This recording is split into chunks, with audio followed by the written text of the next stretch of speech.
Olá, o nosso artigo tem por título Os reflexos da Emenda Constitucional 95 nos gastos públicos com educação superior. O artigo foi escrito por mim, Alessandra de Fátima Souto Souza, Aleph dos Santos Santana e João de França Mendes Neto.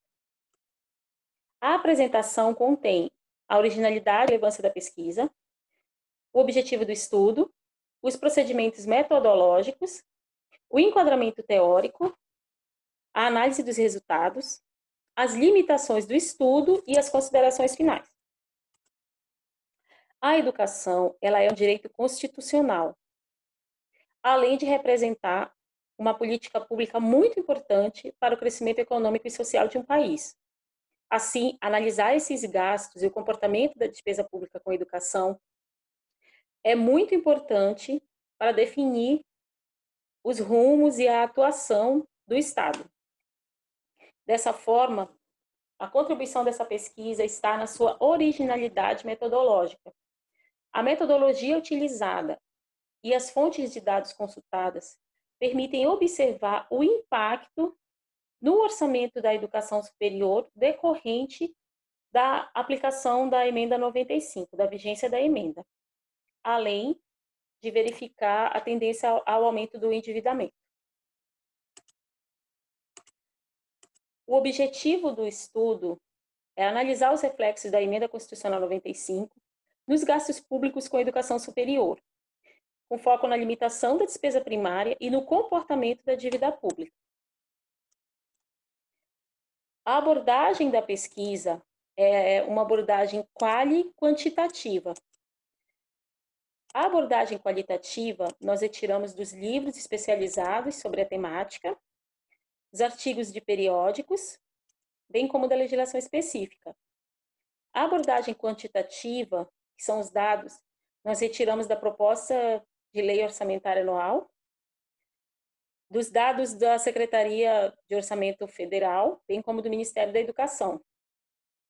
Os relatórios eles foram gerados no Tesouro Gerencial, que é o gerador de relatórios oficial do CIAF, que é o Sistema Integrado de Execução Orçamentária e Financeira do Governo Federal, onde ocorre a execução da despesa pública. O lapso temporal da pesquisa é de 2016 a 2019 e representa o ano antes, 2016 no caso, antes da edição da emenda e os 2 anos subsequentes a ela. O ano de 2020 não foi analisado na pesquisa, pelo fato de que ainda encontra-se vigente. Esse exercício financeiro não foi encerrado ainda. A pesquisa ela apresenta seu enquadramento teórico na literatura referente à economia, finanças e contabilidade aplicada ao setor público, com a conceituação de despesa pública, a classificação dos gastos públicos e da legislação específica, como a Lei 4.320, que é a lei que estabelece as normas para a elaboração e controle do orçamento e balanço da União e dos demais entes federados, além de apresentar a classificação da despesa pública. O enquadramento teórico segue apresentando as definições da Emenda Constitucional 95, que estabeleceu um novo regime fiscal e de seguridade social para a União e para a União, estabelecendo um limite de despesas de aplicação de despesas públicas pelos próximos 20 anos. Esse teto ele só pode ser revisto há 10 anos após a sua edição. E essa emenda ela estabelece um limite de aplicação nas despesas públicas primárias, como educação e saúde, com base no valor do ano anterior, corrigido pelo índice IPCA. A pesquisa apresenta alguns resultados, dentre eles nós temos a fixação da despesa primária com a base, que é o novo regime fiscal. Aqui nós apresentamos os valores referentes à dotação atualizada, despesas pagas, exercício mais rápido, o valor do teto previsto e o valor contido na mensagem presidencial que acompanha a LOA, de 2016, como eu disse que é o ano anterior à emenda, até 2019. É possível perceber com esses resultados que há uma diferença entre os valores apurados no Tesouro Gerencial, que é o que representa o que foi efetivamente liberado e executado no processo do orçamento, da execução orçamentária financeira, com o valor que está presente na mensagem presidencial.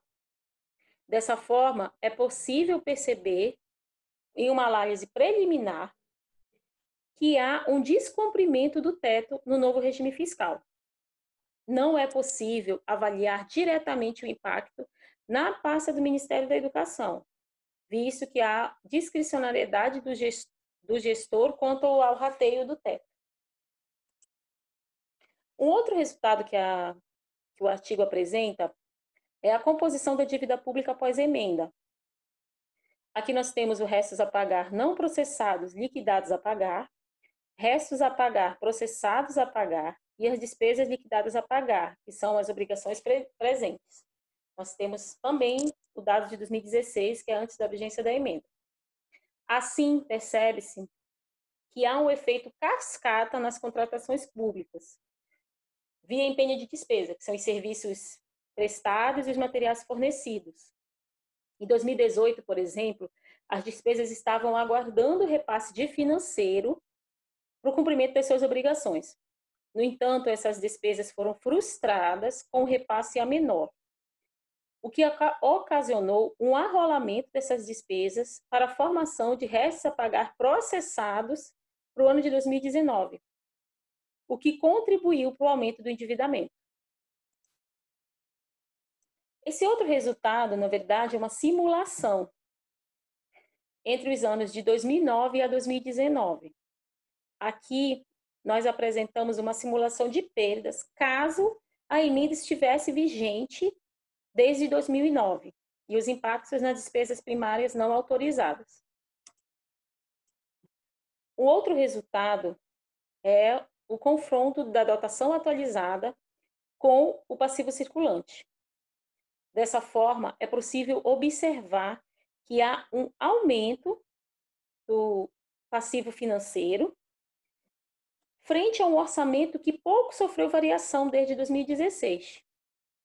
Isso significa um aumento do endividamento, que pode ocasionar uma insolvência das dívidas. Essa insolvência, ela compromete a continuidade dos contratos e pode acarretar o aumento das demandas judiciais. A pesquisa apresenta algumas limitações, como o fato do curto prazo de vigência da Emenda Constitucional 95.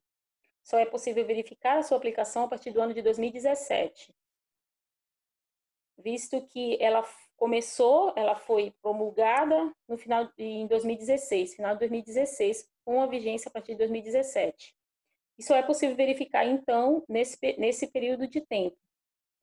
Os dados de 2009 a 2015, eles foram utilizados apenas de forma ilustrativa, para avaliar o potencial corte orçamentário caso esse dispositivo estivesse vigente. Uma outra limitação da pesquisa é que ela apresenta o foco na despesa pública.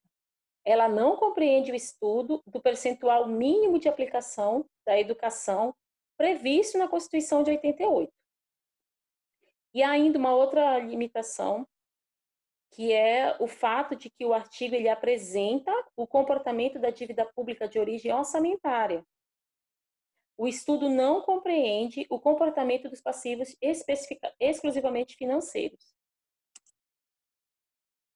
Dessa forma, é possível avaliar que a Emenda Constitucional 95 ela é um instrumento ineficaz no controle da despesa pública e contrária aos movimentos por maiores investimentos na educação. Essa emenda, ela compromete a capacidade de endividamento dos entes. E isso pode acarretar, especificamente na educação, pode colocar em choque a capacidade de manutenção das IFES e as atividades de ensino, pesquisa e extensão, além de limitar a ação do Estado. Cria um limite muito rígido para a atuação do Estado, em contrapartida ao crescimento do endividamento sem limite. Obrigada.